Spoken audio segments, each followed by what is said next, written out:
lupa. Hampir lupa. Oke, ini di bulan kedua, bulan Februari nih teman-teman. Eh, Kalau yang di sini punya bisnis semua kah atau ada yang bekerja? Boleh tahu? Kalau mau ada yang kita sambil ngobrol ya.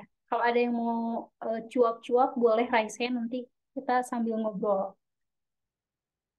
sambil nunggu ya. Izin aku ini dulu ya. Namanya apa? Mau sebar info dulu sebentar. Biasanya aku di kantor sih kalau Jumat malam. Cuman bisa aja sih hari ini di kantor ya. Cuman takut sendirian. Jadi ini di rumah deh live-nya.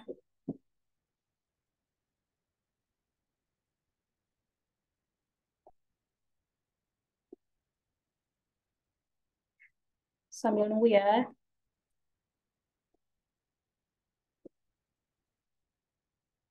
Karena di sini banyak pohonnya, hujan dikit juga. Kayak hujan gede banget. Jadi si embun, bukan embun atau ya, tetesan air hujannya tuh kayak yang gede-gede. Padahal ya enggak, dia cuman sisa air dari pohon. Terus jatuh ke genteng. Makanya kayak gede banget. Terus anginnya juga ya, gede-gede banget. Gelebug, definisi angin gelebug tuh beneran gelebug. Sempat kena demam, teman-teman tetap jaga kesehatan ya. Walaupun pandemi hampir berakhir, tapi tetap kesehatan itu tetap harus dijaga. Teman-teman yang pernah kena COVID, ngeh nggak kalau misalkan eh, sekarang kena flu atau batuk tuh sembuhnya agak lama? Ada yang ngalamin hal yang sama juga nggak? Yes, kita mau bahas apa ya malam ini ya? Ada yang ingat teman-teman kita mau bahas apa? Ada recordingnya ada, cuman aku nggak tahu ya bakal di-share atau enggak.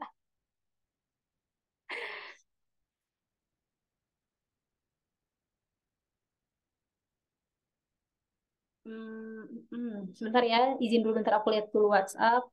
Jadi aku nggak fokus ke layar dulu sebentar.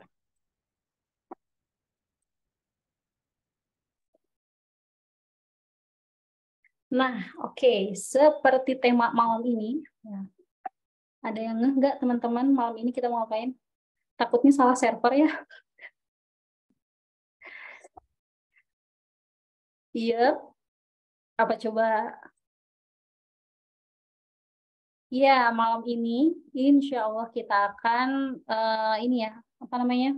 Belajar tentang lanjutan dari materi-materi yang sebelumnya, bulan lalu sih lebih tepatnya. Mengenai personal finance, personal money management.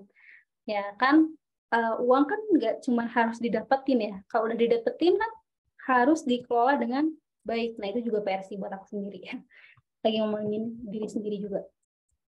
Nah, sampai kapan sih kita tuh harus nabung? Apakah dengan harus sampai dengan angka tertentu? Apakah harus wajib nabung sampai masa tua atau sampai kapan? Nah, kalau investasi juga investasi apa yang cocok dengan kondisi keuangan yang sekarang? Nah, tentu ya investasi yang aku lakukan sama teman-teman yang lakukan pasti beda karena ya kondisi keuangannya juga berbeda. Yang cocoknya kayak gimana? Kalau yang sendirian investasinya yang cocok kayak gimana? Yang berkeluarga yang cocoknya kayak gimana? Nah, izin kembali memperkenalkan pembicara malam ini yaitu Kak Hari. Biasanya nama lengkapnya Hari Kurniawan ya kalau dari CV-nya. Tapi beliau tuh dikenal sebagai Hari Kurn. Nah, ini awal-awal ini gimana cara bacanya gitu ya. Agak unik soalnya namanya. Nah, beliau juga adalah apa ya, seorang finance enthusiast di mana ya main juga entusias, tertarik banget dengan hal-hal yang berbau finansial. Nah, beliau juga seseorang yang berprestasi ya. Nah, nah, nah beliau juga yang tadi aku sebutin ya berprestasi di bidang pendidikan dan uh, megang juga beberapa platform. Salah satunya adalah Helven.id. Nah, tadi aku sempat lihat kalau misalnya Helven.id ini adalah platform untuk riset dan analisis bisnis ya. Kemudian main behind di getgoing.co.id, itu ada travel agency. Terus ada finplan.id, nah itu akun finance juga ya. Ada yang follow juga teman-teman. Terus ada kim.brocodestar, itu haircut gitu ya, kayak ya haircut kayak gitu. Oke, selain itu beliau juga meraih gelar MBA-nya di ITB Bandung. Kemudian sebelum itu juga dapat gelar BA atau Bachelor of Art di aku maaf ya kalau misalkan salah baca, di Midland Hessen University of Applied Sciences di Jerman kayak gitu. Nah, kayaknya dia juga udah ada hadir bersama kita. Kita langsung aja panggil. Hadirkan beliau di webinar malam ini. Oke, selamat malam Kak Hari. Hai, Assalamualaikum. Waalaikumsalam warahmatullahi wabarakatuh.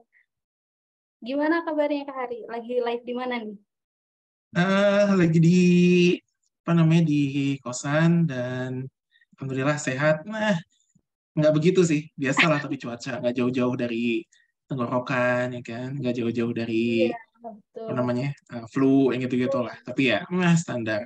Ini Masih bisa inilah, masih bisa ngobrol ya. oke. Karena ini anginnya tuh lagi bukan angin sepoi-sepoi, jadi agak nggak santuy ini angin yang udah seminggu lebih nih kayaknya tuh anginnya Dari tuh pagi kan, gitu ya. dari pagi kan lumayan hujannya kan. Iya tuh, Terus, bikin mager ya. betul. Oke, kita kita mau sharing apa nih malam ini Kak? Iya, sebetulnya ini runtutan pertemuan yang pertama ya, yang dulu yang part 1 tentang personal money management gitu. Kayak kemarin kan lebih banyaknya tentang pengalaman gue sendiri kan, tentang hedon, ya kan. Nanti ya dibahas sedikit-sedikit juga lah, tipis-tipis lah, recapnya gitu.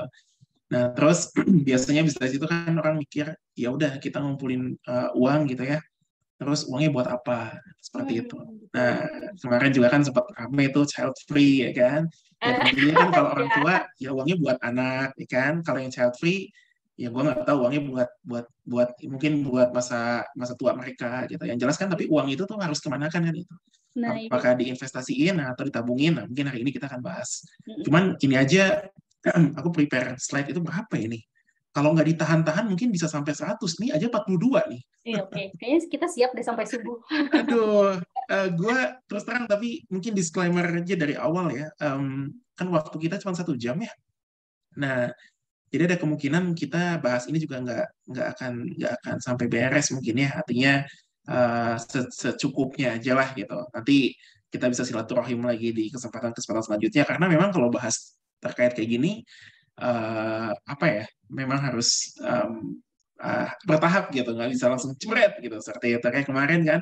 Itu kemarin aja malah yang kemarin itu cuma berapa slide, kemarin itu 20 slide, yang kemarin itu kan hampir sejam setengah gitu, ini 40 slide gitu. Wow, kayaknya buat teman-teman juga pasti, karena setahu gue sih orang itu mendengar ada batasnya ya, kalau udah di atas 40 menit itu udah turun konsentrasinya gitu. Jadi daripada useless gitu ya, mungkin nanti aku coba percepat aja atau disesuaikan lah nanti waktunya. Oke, baik-baik.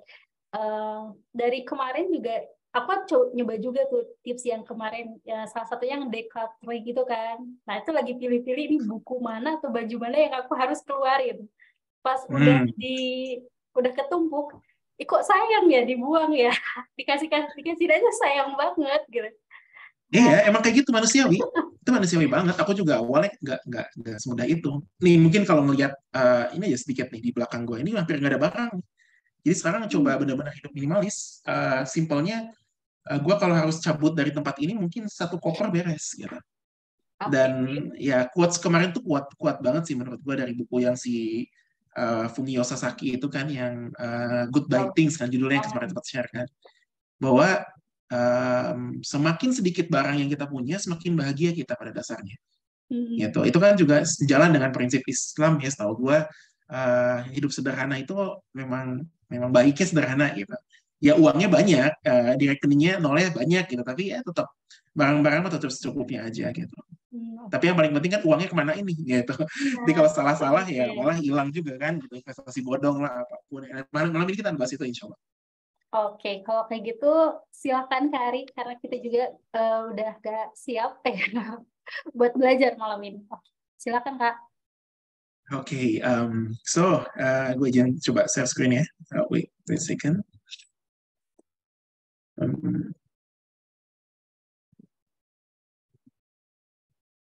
Ya, Canva, aplikasi sejuta umat. Oke, udah kelihatan belum? Aman. Udah ya? Oke, selamat malam semuanya. Sekali lagi, makasih udah datang ya hari ini. Meluangkan waktu di hari Minggu, setelah mungkin ada yang nonton Westlife, ya kan? Sekarang lagi konser nih Westlife di Bandung. Itu termasuk band favorit gue ya, zaman tahun 2005 gitu kan. Wah, lagu-lagunya gitu kan. Tapi ya udahlah, dengerin Westlife sih bisa dari Spotify aja gitu. Yang penting sekarang belajar atau sharing gitu kan. Makasih teman-teman semua sekali lagi atas waktunya untuk mau gabung hari ini. Nah, sedikit recap yang part 1 kemarin ya tentang personal management, money management. Gue nggak tahu apakah di sini ada yang ikut lagi atau yang kemarin sempat nggak ikut, yang sekarang ikut gitu ya. Tapi makanya gue coba masukin recapnya dulu, simpelnya. Intinya recap yang kemarin itu adalah kita bahas tentang mengelola uang ya, gitu. Jangan hidup hedon lah seperti itu. Memang kadang dorongan ingin beli barang itu pasti ada, tapi ya konsep hidup minimalis ala orang Jepang yang tadi sempat dimention di awal ya. Ada buku yang mungkin teman-teman juga recommended banget untuk baca, tapi saya bukan penjual bukunya. Karangannya Fumio Sasaki, dia bikin buku tentang bagaimana cara hidup minimalis, tidak banyak barang, dan itu sebenarnya bikin bahagia gitu. Nah, ini kuncinya salah satunya adalah mengelola uang gitu, jangan beli barang-barang yang nggak perlu. Yang kedua juga kemarin recapnya kita sempat bahas tentang cash flow ya, cash flow orang kaya itu seperti apa sih, dan orang-orang yang middle class itu seperti apa gitu. Nah, terus yang kemarin juga kita sempat bahas time value of money gitu kan. Nah, ini sedikit recap aja ya. Mungkin kalau teman-teman yang belum sempat ikut yang part pertama, gimana ya? Mungkin tanya ke Mbak Dinda aja ya, gimana baiknya gitu supaya dapat materi ini. Tapi ini sedikit recapnya. Nah, sekarang kita akan bahas tentang investasi atau nabung kayak gitu. Nah, oke. Kalau untuk pertanyaan ini, aku ingat banget dulu zaman kecil itu selalu dikasih tahu orang tua nabung tuh pangkal kaya gitu. Lagi mungkin teman-teman juga ingat ya, nggak tahu ya apakah kita seumuran, seangkatan atau enggak gitu. Tapi zaman gue dulu SD, ada kalanya kita tuh nabung gitu di sekolah ya kan. Kita nabung 1.000, 2.000, 5.000 ya kan, terus dapat buku tabungan yang anak SD itu loh. Terus di dalamnya tuh ada kantong plastiknya, dimasukin uangnya ke situ, kemudian dicatat sama gurunya nabung berapa gitu kan. Kenapa kita doyan nabung? Karena saat itu stereotipnya adalah nabung itu pangkal kaya gitu. So, buat orang-orang zaman dulu dan yang mengajarkannya kepada anak-anak saat itu, nabung itu jadi bikin kaya. Oke, jadi saat itu masuk di pikiran kita adalah nabung ada untuk bikin kaya. Setelah tambah semakin dewasa, ya kuliah lah, belajar lah, ketemu orang lah. Ini sekali lagi tapi opini ya. Ini opini, bukan fakta. Opini artinya ya pendapat saya sendiri gitu. Bisa berbeda, bisa juga sama gitu. Menurut saya opini saya nabung itu bukan jadi kaya, bukan pangkal kaya gitu. Nggak ada hubungannya sebenarnya antara nabung dengan kaya gitu. Nabung itu lebih ke, menurut aku ya, nabung itu bukan untuk kita jadi kaya, melainkan nabung itu adalah untuk kita bijak menggunakan uang gitu. Artinya uang itu jangan sampai kita belikan barang-barang yang nggak perlu kan gitu. Nah, itu nyambung dengan yang part 1 kemarin tentang hedonik ya kan, hedonik behavior atau impulse buying ya.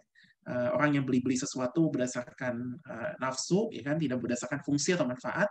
Nah, jadi nabung itu lebih ke menjaga kita supaya nggak beli barang kayak gitu.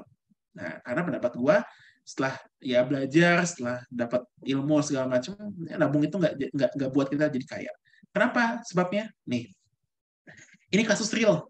Ini bukan ngada-ngada. Ini salah satu bahasa gampangnya apa sih sebutnya tuh mutasi ya, mutasi sebuah rekening. Oke, ini teman-teman coba saya kasih waktu 5 detik dulu untuk lihat ini ya, sambil saya minum sebentar.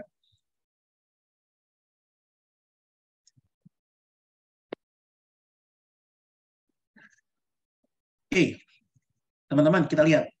Tanggal 1 Maret 2020, ya, saya menabung 5 juta rupiah. Oke, saldo saya 5.000. Saldo saya 5 juta rupiah. Kemudian, tabungan itu nggak diapa-apain. Didiemin aja 5 juta itu. Benar-benar didiemin. Oke? Nah, ternyata ada biaya. Nah, yang keluar apa aja? Pertama, 12.500 biaya rekening bulanan. Oke, jelas. Sudah pasti ada. Ada lagi 4.500 biaya kartu ATM. Jelas ada. Nah, walaupun ada bunga ya.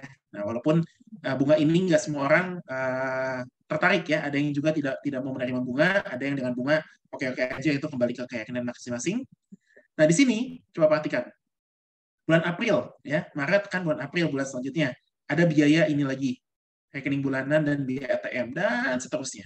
Ini terjadi berbulan-bulan sampai setahun lebih. Oke, si uang ini, dengan biaya-biaya ini. Ya.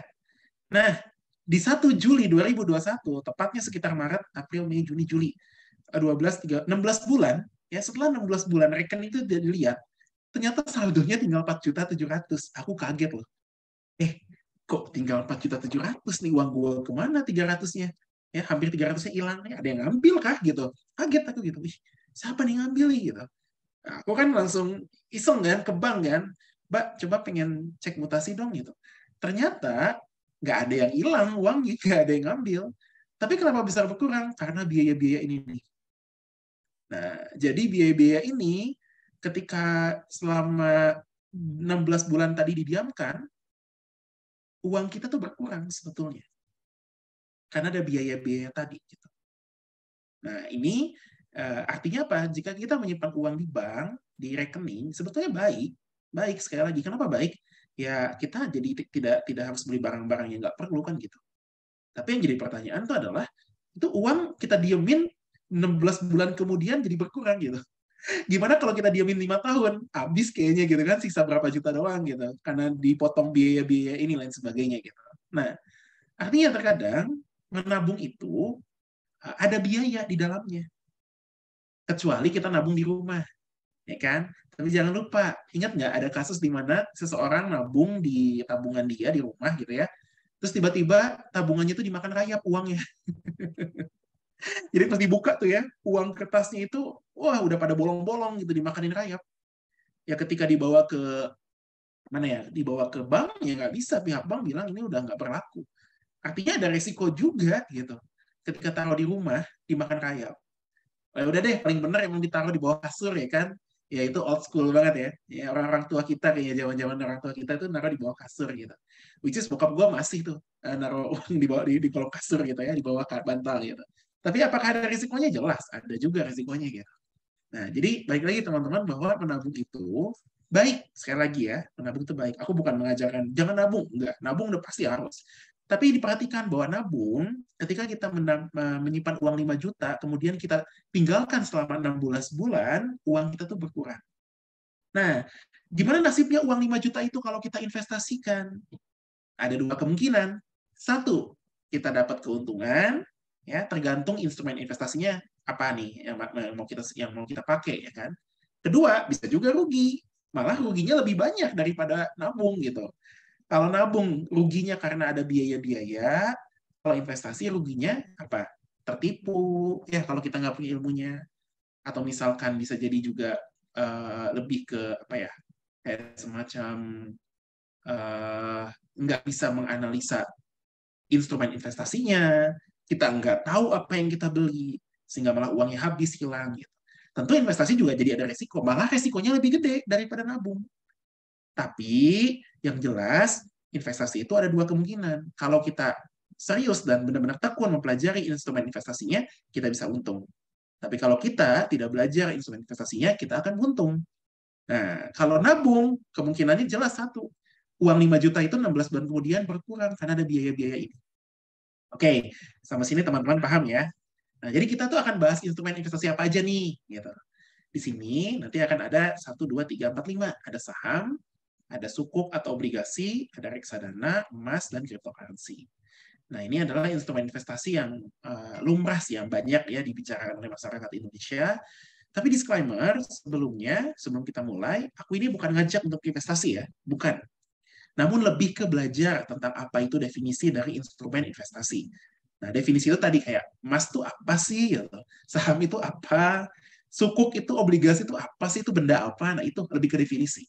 Jadi bukan mengajak, ya. Sekali lagi, keputusan investasi apapun itu adalah hak dan juga tanggung jawab masing-masing. Nah, aku perlu ya disclaimer ini untuk memastikan bahwa sekali lagi tidak ada ajakan untuk melakukan investasi. Oke, sebelum kita mulai, apa sih itu investasi? Nih, November tahun 2022 kemarin, sekitar berapa bulan yang lalu tuh? 3 bulan yang lalu ya. 3 bulan yang lalu itu ratusan mahasiswa IPB terjerat pinjol, gara-gara tergiur investasi bodong. Udah investasinya hilang uangnya gitu ya, karena bodong, ya namanya juga bodong gitu kan. Udah gitu duitnya diperparah pinjemnya dari pinjol lagi. Wah, udah double sih itu. Ininya apa sih, udah mah uangnya dibawa lari orang plus dia harus bayar bunga lagi yang gede di pinjolnya itu ratusan lagi, bukan 1-2 orang. Inilah kenapa literasi tentang keuangan tuh penting. Jadi di part 1 ya, kalau teman-teman pernah ikut ya yang part 1, aku pernah bilang bahwa mengelola uang itu nggak ada hubungannya dengan latar belakang pendidikan. Enggak. Mau sekelas, mohon maaf ya, ini pengalaman saya juga ya, bukan saya mengambil contoh dari orang lain, ini contoh saya aja sendiri. Saya alhamdulillah Allah mudahkan kuliah S1 di Jerman, kemudian sempat kuliah di ITB juga gitu ya. Apakah itu menjamin aku bisa mengelola uang dengan baik? Enggak juga. Aku pernah kena investasi bodong tahun lalu. Raib uang itu, 70 jutaan. Ya gitu. Terus, apakah pernah tahu tentang literasi keuangan? Tahu. Cara pakai uang kita tahu nggak? Tahu. Tapi kadang mengelola uang itu nggak ada hubungannya dengan intelektual atau dengan latar belakang pendidikan. Enggak. Siapapun itu bisa sebetulnya mengelola keuangan. Karena mengelola keuangan itu agak unik. Kayak gitu. Ya aku nggak usah bahas ini lagi ya, karena udah bahas di part 1. Jadi intinya adalah pastiin teman-teman ini kalau mau investasi apapun itu harus memahami dulu duduk perkara produknya itu apa itu. Apa sih yang teman-teman beli itu, ibarat kalau narasi sekarang itu yang paling sering banyak dipakai tuh apa tuh? Jangan beli kucing dalam karungan gitu. Itu benar banget. Gitu. Nah, kita bahas dulu yang pertama itu saham ya.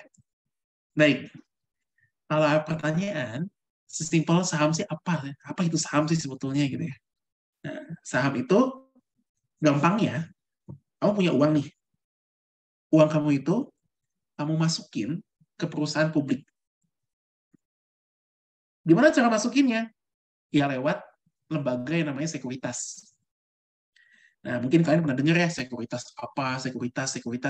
Pernah dengar mungkin sekilas 1-2 orang, saya yakin. Tapi kalau nggak tahu apa itu sekuritas itu sesimpel kayak semacam lembaga yang melayani transaksi jual beli saham. Saham apa yang dijual? Ya saham perusahaan yang sudah go public. Apa itu saham yang go public? Adalah perusahaan yang sudah melakukan IPO. Nah, IPO itu yaitu melantai di bursa efek ibaratnya. Contohnya paling gampangnya adalah melihat perusahaan yang biasanya ya cenderungnya adalah ada label TBK. Misalkan PT Telkom TBK. TBK ini artinya terbuka. Artinya terbuka itu ya sudah jadi perusahaan publik. Kalau perusahaan yang sudah go public itu bisa dibeli kepemilikannya oleh masyarakat, oleh investor retail sebutnya gitu. Ya mau belinya berapapun, tapi minimal tuh ada kayak istilah lot gitu ya, berapa lot gitu. Nah, jadi ceritanya teman-teman itu, uang teman-teman itu beli si perusahaan publik ini lewat sekuritas. Jadi ibaratnya teman itu memiliki kepemilikan terhadap perusahaan tersebut. Nah, bukti kepemilikannya itu surat berharga itu disebutnya saham, surat kepemilikannya itu. Nah, belinya pakai apa ya? Pakai uang kita. Nah, itulah uang tabungan tadi itu. Uang yang kita kumpulkan ya kita kalau beli saham ya caranya gini. Uang kita dibeli, kita simpan ya, kita masukkan ke perusahaan publik sehingga kita memiliki perusahaan tersebut. Nah, kenapa sih beli saham itu cukup menurut aku ya cukup menarik gitu. Karena gini, kita ini dari mulai ibaratnya bangun tidur ya sampai tidur lagi sampai tidur lagi tuh kita perlu produk. Katakanlah mandi ya. Aktivitas bangun tidur tuh ngapain aja sih? Kita mandi kan. Terus mandi kita sarapan. Habis sarapan kita berangkat kerja. Ini udah pasti ini rutinitas yang apalagi besok Minggu ya. Udah pasti nih Minggu kita bangun mandi, sarapan, berangkat kerja. Ini aktivitas yang kita lakukan setiap hari. Nah, aktivitas-aktivitas ini tuh kita nggak bisa lepas dari produk-produk ini, benar nggak? Ya, gitu. Kita sikat gigi, tapi sekali lagi ya, ini bukan endorse ya. Logo-logo ini saya ambil karena memang produk-produk yang top of mind gitu. Jadi kita tuh nggak bisa lepas dari produk-produk kayak gini. Kalau kita sikat gigi, udah pasti kita butuh pasta gigi.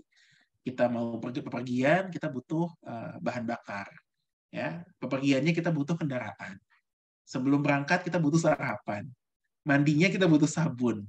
Kalau nggak punya mobil, kita butuh ojol, ya kan? Nah, kita tuh nggak bisa lepas dari produk-produk ini yang sudah kita bisa yang kita pakai sehari-hari itu. Nah, saham itu adalah cara kita punya perusahaan yang produknya sering kita pakai sehari-hari.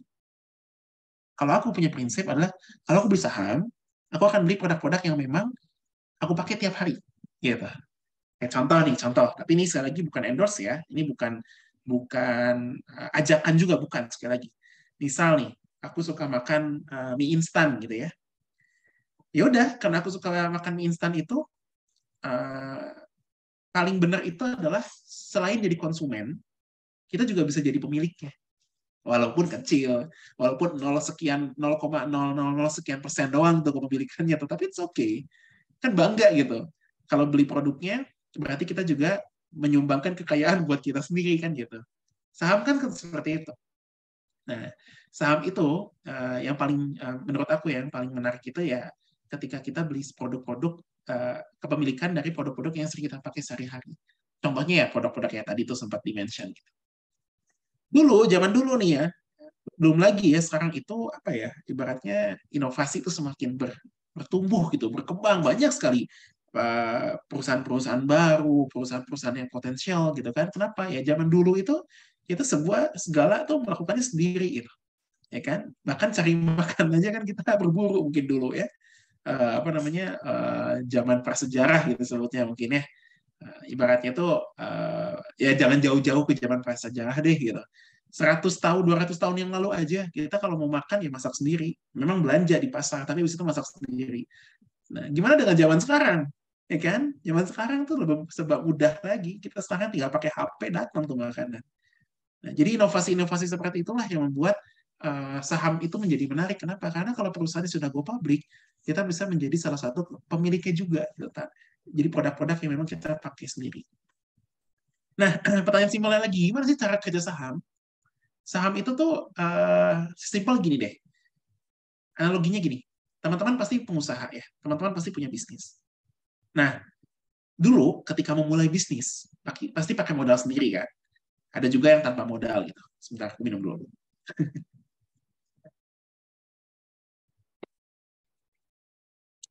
Nah, pasti teman-teman perlu modal kan. Nah, modal tersebut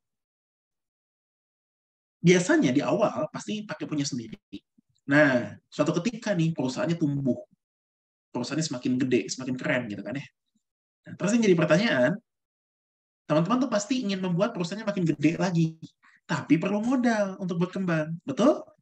Nah, jadi kalau nggak ada modal susah tuh rasanya, bukan susah, pertumbuhannya lambat, ya. Ada memang perusahaan yang organik, modalnya itu semuanya dari dia, nggak perlu dia IPO, nggak perlu dia apa namanya pakai pinjaman, semuanya cash flow-nya dikelola terus sampai akhirnya perusahaannya berkembang sendirinya. Ada juga yang seperti itu. Tapi biasanya perusahaan-perusahaan yang besar yang ingin melakukan scale up-nya gila-gilaan, selain lewat dana investor, angel investor atau venture capital, itu biasanya mereka apa namanya pinjam uang juga bisa ke bank. Tapi ada opsi lain. Apa opsinya? Yaitu melakukan penawaran publik. Gitu. Jadi awalnya pakai modal pribadi, kemudian berkembang. Nah, setelah berkembang, dia itu ingin berkembang lebih gede lagi. Tapi dia nggak mau lagi pakai modal pribadi, ataupun pakai modal dari venture capital, ataupun dari bank pinjam. Melainkan dari mana uangnya? Dari publik, dari masyarakat. Gimana caranya tuh? Ya caranya dengan melakukan IPO ini. IPO itu disebutnya Initial Public Offering. Kalau bahasa Indonesianya mungkin penawaran publik lah. Melakukan inisiasi penawaran publik. Apa yang ditawarkan ke publik? Kepemilikan perusahaannya. Gitu. Kepemilikannya dalam bentuk apa? Dalam bentuk saham. Gitu. Nah, jadi setelah perusahaan ini IPO, sahamnya bisa dibeli oleh masyarakat. Nah, masyarakat kan ngasih uang, benar nggak? Kita definisi awal. Kita ngasih duit nih, ya kan? Kita beli saham tersebut. Nah, uang tersebut dikemanakan? Ya ke perusahaannya. Karena kan kita dapat sebagai timbal baliknya kita dapat bukti kepemilikannya itu saham, ya kan? Nah, perusahaan dapat duit dari kita, dari masyarakat. Nah, jadi pembelian saham menjadi modal untuk berekspansi atau bertumbuh besar. Nah, ini cara kerja saham itu seperti ini. Kayak gitu. Nah, tentu apa sih yang harus dilakukan sebelum membeli saham? Ada yang namanya harus mempelajari, wah ini ada sedikit typo, aduh maklum ya, tadi bikinnya setengah jam yang lalu ini sebetulnya. Bukan pelajari ya, pelajari analisa teknikal dan fundamental. Nah, apalagi sih ini teknikal dan fundamental gitu ya. Oke, sesimpel, ini kalau pembahasannya semua memang agak details ya, tapi sesimpel gini deh. Kalau teknikal itu kayak gini. Ya, mungkin teman-teman pernah lihat kayak gini-gini ya. Ya, tapi jangan salah fokus. Ini bukan binary option, bukan. Ini bukan binary option. Ini adalah sebetulnya candlestick, teman-teman semua. Apa itu fungsi candlestick? Candlestick itu fungsinya adalah sebagai kita untuk bisa melihat atau membaca, mengidentifikasi tren atau pola. Pola apa? Pola supaya kita tahu harus jual atau beli. Nah ini, candlestick itu kayak gini. Nah, untuk baca candlestick, ya ini disebutnya analisa teknikal, teknis. Ya. Kita harus bisa membaca pergerakan harga menggunakan candlestick ini. Apakah kita akan bahas candlestick? Bisa, tapi kayaknya bisa beberapa jam gitu. Oke, jadi kita langsung saja ya ke reksadana. Tadi ada singkat lagi. Apa itu? Sebentar, aku back dulu. Gimana dengan analisa fundamental? Analisa fundamental itu analisa yang sifatnya membaca laporan keuangan perusahaan tersebut. Apa aja yang dibaca? Satu, laporan laba rugi. Yang kedua, arus kas atau cash flow. Yang ketiga, neracanya. Nah, teman-teman juga harus punya kemampuan membaca laporan keuangan tersebut. Tiga ini. Gimana cara tahunya? Harus belajar memang. Tidak ada cara lain gitu. Nah, jadi banyak kasusnya kemarin beli saham itu karena wah lagi ngetren nih, wah lagi rame dibicarain banyak orang gitu. Akhirnya beli saham yang dibicarakan tersebut. Tetapi kesalahan banyak orang adalah mereka tidak mempelajari fundamentalnya. Mereka beli karena perusahaannya famous aja gitu. Ya boleh sih kayak aku tadi misalkan beli saham perusahaan instan misalkan ya nggak apa-apa.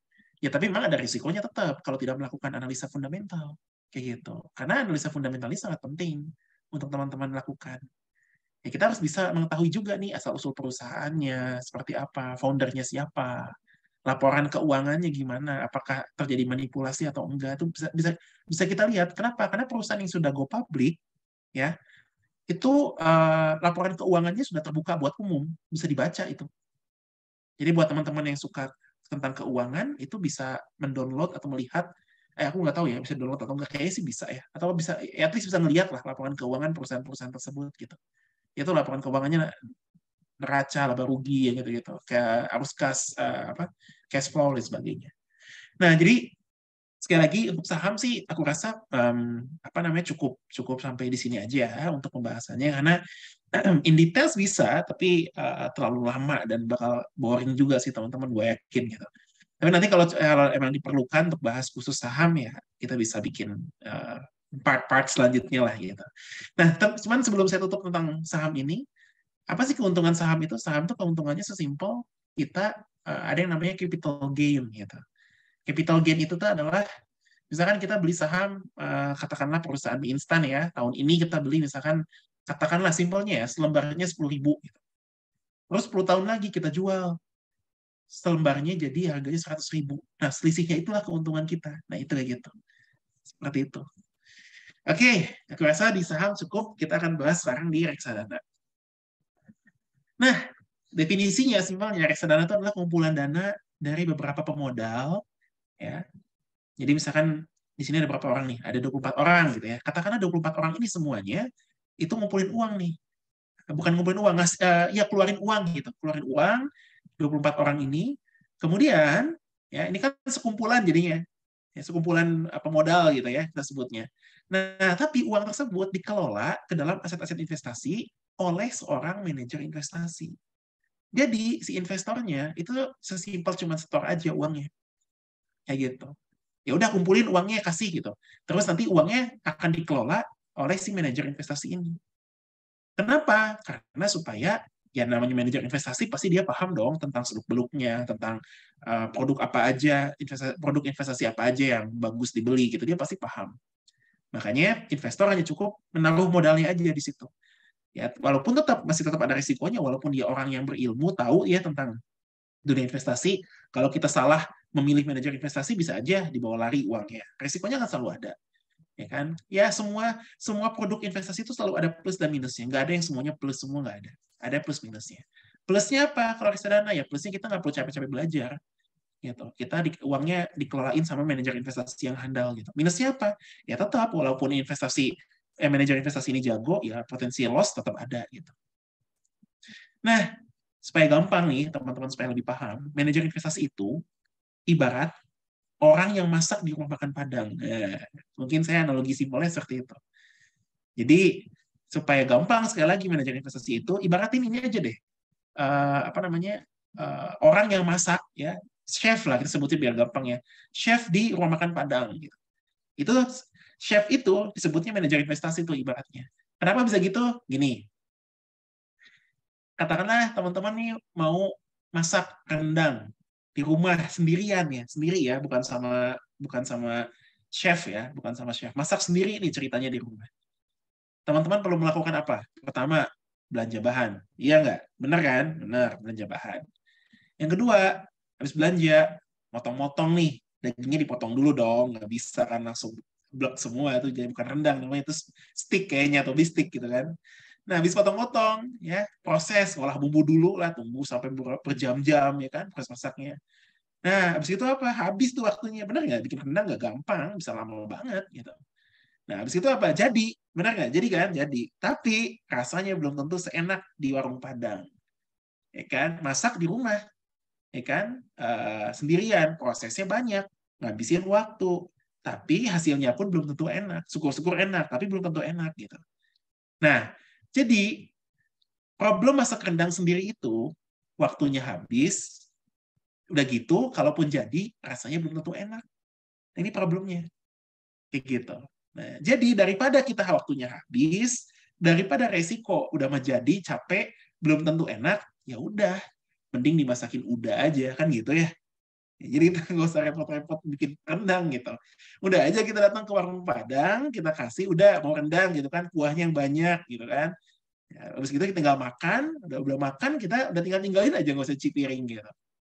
Nah, jadi cerita tadi, analogi tadi, ketika kita mau makan rendang ada dua opsi. Masak sendiri dengan step yang panjang tadi, plus ribet, dan gitu beresiko belum tentu enak, atau kita jalan ke warung Padang terdekat, tinggal tunjuk mau rendang, bayar, dan pulang. Gitu. Beda kan? Ya kan? Yang satu ribet, ya, yang satu simpel, tinggal bayar. Gitu. Yang satu bikin sendiri, yang satu dibikinin orang. Kan gitu. Nah, itulah manajer investasi. Jadi reksadana itu sesimpel investasi kita diserahkan ke manajer investasi pengelolaannya. Sama seperti kita mau makan rendang, biarin yang masaknya sih udah. Kita tinggal ngasih duitnya, bayar. Meskitu kita kenyang gitu. Tapi ada dua kemungkinan juga makan di rumah makan Padang. Entah kita kenyang atau sakit perut habis itunya kan gitu. Resiko tetap ada. Kalau udahnya nggak bersih, kita sakit perut. Kalau bersih, kita kenyang. Sama manajer investasi juga. Kalau dia manajer investasinya bagus dan rezeki kita bagus, untung. Tapi kalau ternyata lagi apes atau manajer investasinya juga tidak amanah, ya rugi gitu.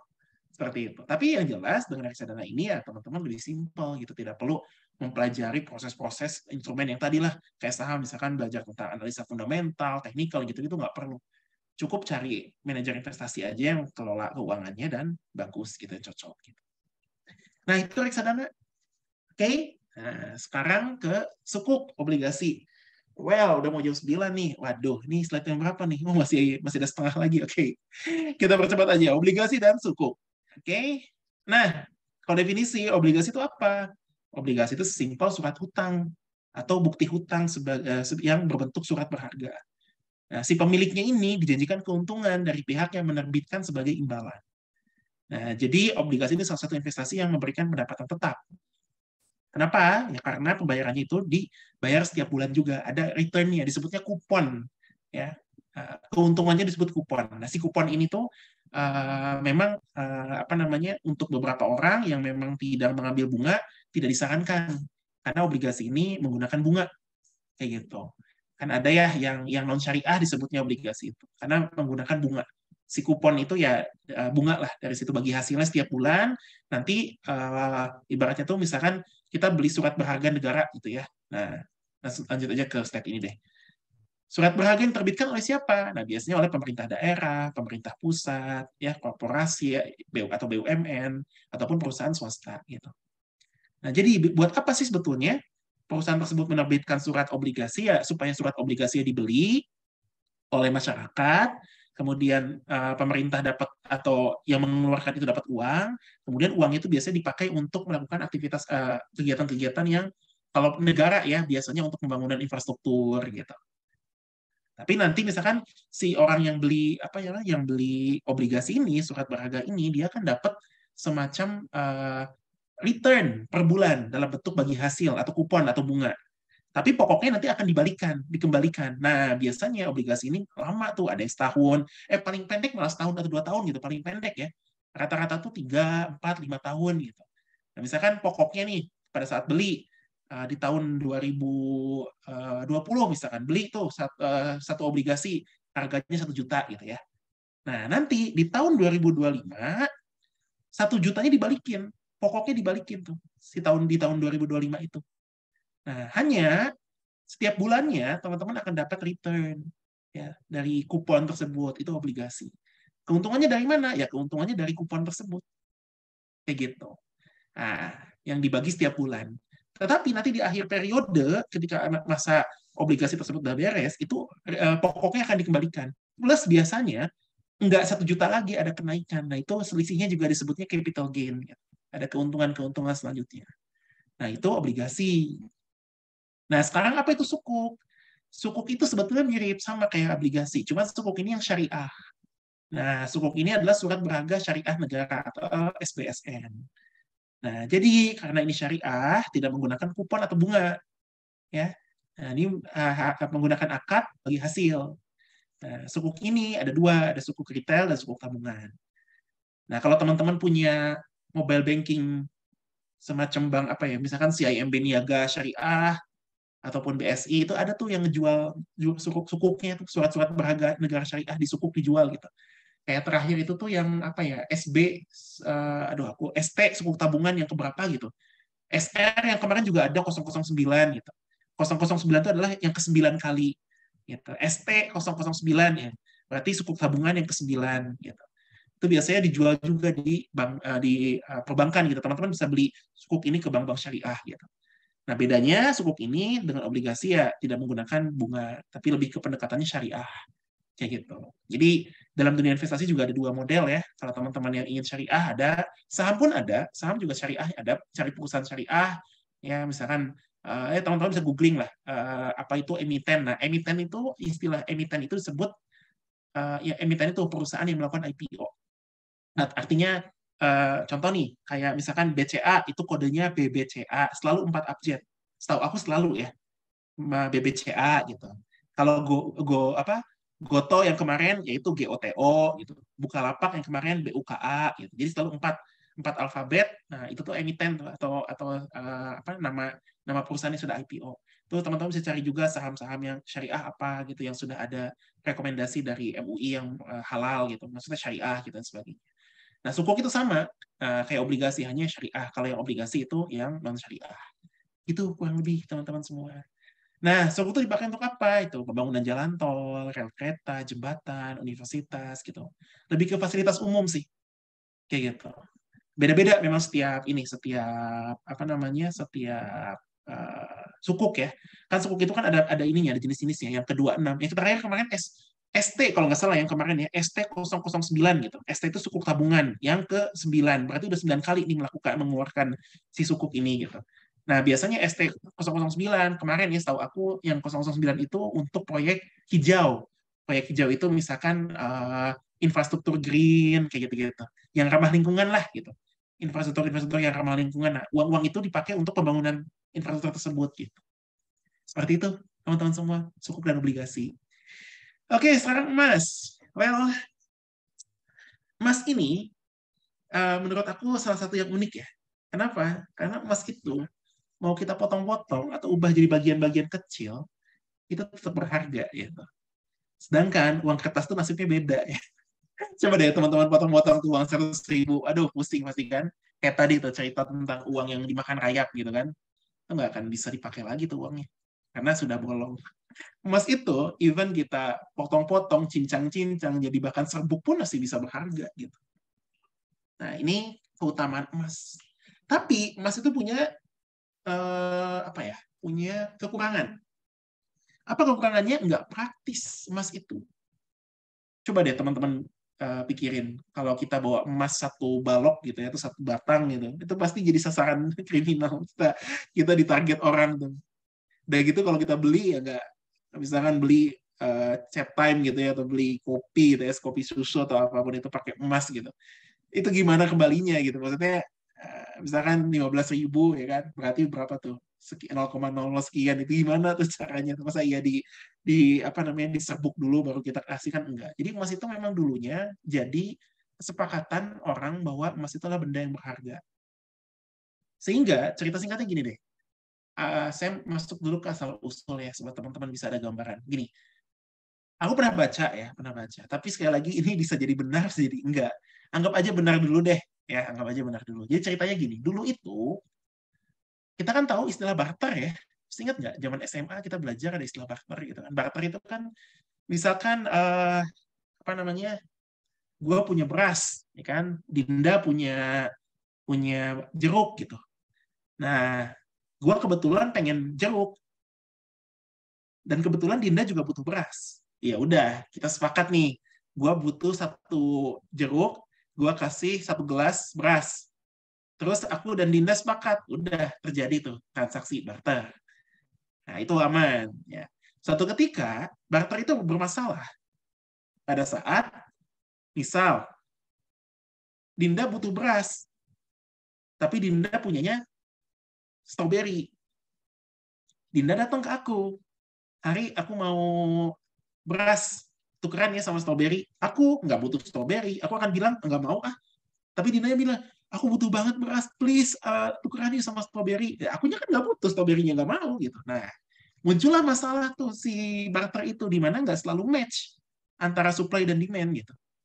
Nah, jadi saat itu ceritanya disepakati untuk memudahkan transaksi, ya udah sepakat emas itu benda yang berharga kan? Iya, semua sepakat emas yang benda berharga, sepakat gitu. Oke, semuanya sepakat nih emas itu benda berharga. Nah, ceritanya ketika emas itu benda berharga, kalau mau beli apa-apa, kalau mau misalkan saya tadi mau jeruknya Dinda gitu ya. Dinda mau berasnya aku, ya udah nggak tukeran lagi, tapi pakai emas gitu tukerannya. Ya udah, aku menghargai 1 kilo jeruk aku, 1 kilo beras aku 1 gram emas. Dinda menghargai 1 kilo jeruknya 0,5 gram. Ya udah, nih 1 gram saya bayar, 0,5 gram saya bayar, kamu bayar 1 gram kan gitu. Nah, tapi long story short, ternyata emas ini bermasalah. Ya tadi, ribet bawanya, kemudian besar, ya kadang berat gitu. Nah, makanya disepakati terjadi semacam kayak kesepakatan, udah sini emas itu daripada hilang, disimpan aja deh di berangkas. Nah, ceritanya nih apa namanya, katakanlah Budi gitu ya. Budi ini punya inisiatif karena ngelihat banyak orang kehilangan emasnya atau ribet nyimpan emasnya. Udah deh, saya punya berangkas, kata si Budi ini. Sini, emasnya taruh di berangkas gua aja. Sebagai imbalannya, kasih saya 1 gram per tahun misalkan. Imbalan karena saya ngejagain emasnya kamu. Gitu. Wah, semua orang berbondong-bondong tuh. Ya udah nih, saya naruh emas saya, gitu kan, ditaruh tuh di berangkasnya si Budi, ditaruh. Nah, kalau naruh itu apa buktinya? Sebagai buktinya, misalkan hari ini ya, hari naruh emas 10 gram ke Budi, gitu ya. Nih, Budi, 10 gram emas saya. Nah, si Budi ini nulis tuh di kertas, 10 gram emas ya. Ditulisnya itu dalam bentuk misalkan satu satu kertas, satu lembar kertas itu 1 gram gitu. Jadi kalau aku naruh 10 gram emas, berarti ada berapa? 10 lembar aku bawa. Benar nggak? Ya, karena disepakati 1 gram sama dengan 1 lembar. Itu contoh aja gitu. Oke, ini aku punya 10 gram, berarti aku dapat 10 lembar. 1 lembar itu merepresentasikan bukti kepemilikan emas aku di berangkas tersebut. Nah, itulah awal mula uang kertas katanya teman-teman semua. Jadi uang kertas itu dulu adalah sebagai mengganti kita bukti kepemilikan emas yang kita punya gitu ceritanya. Karena uang kenapa kertas? Karena kertas itu dianggap sebagai bukti kepemilikan emas atau underlaying kalau sekarang bahasa terkenalnya itu. Jadi uang yang beredar itu, uang yang dicetak itu underlaying emas gitu. Pernah ada dengar gitu kan? Nah, dulu ceritanya gitu. Jadi pada saat aku tadi naruh uang aku di si Budi tuh, ya 10 gram, aku tuh dapat 10 lembar si kertas ini. Emasnya di mana? Emasnya dititip di si Budi dengan aku bayar 1 gram per tahun. Jadi aku tadi punya 10 lembar. 1 lembarnya itu representatifnya 1 gram emas. Nah, pada saat aku belanja lagi ke Dinda, Din, aku mau beli jeruk gitu. Oke, harganya setengah lembar ya gitu. Iya, setengah lembar. Aku beli 2 kilo, berarti 1 gram. 1 lembar. Aku kasih tuh kertas tadi. Dinda menerima kertas itu nggak menerima karena kertas ini sah. Bukti kepemilikan terhadap emas yang aku simpan di si Budi. Gitu ceritanya. Nah, itu tuh awal mula tuh. Emas itu tuh adalah sebagai alat tukar, tapi diganti supaya simpel pakai kertas. Nah, seiring bertumbuhnya zaman, kertas tersebut menjadi akhirnya sah sepakat menjadi uang. Dicetaklah, diperbanyaklah gitu. Ada juga yang si uang tersebut itu, si kertas itu kayak katanya ya, kalau kita mau bahas konspirasi ya, adalah ceritanya, kita jangan masuk ke sana dulu deh gitu, panjang nanti. Tapi sesimpel uang kertas itu ya representatifnya atau underlying-nya itu emas zaman dulu itu. Nah, jadi yang jadi pertanyaan itu sekarang, emas itu tuh alat investasi atau alat tukar gitu. Nah, jadi simpelnya gini, kalau menurut aku pribadi ya, emas itu tuh memang alat tukar dulunya, ya kan? Tapi selain alat tukar atau investasi, ternyata emas itu punya fungsi utama. Apa fungsi utamanya? Emas itu melindungi harta kita sebetulnya. Jadi kalau kita mau investasi, ini menurut aku ya, opini ya, bisa jadi beda pandangan beberapa orang. Menurut aku, emas itu bukan merupakan, ya memang alat investasi, tapi tidak sesignifikan itu keuntungannya, returnnya. Tapi karakteristik emas itu lebih ke melindungi harta, gitu. Yang jadi pertanyaan, gimana cara emas melindungi harta kita? Nih, contoh ya.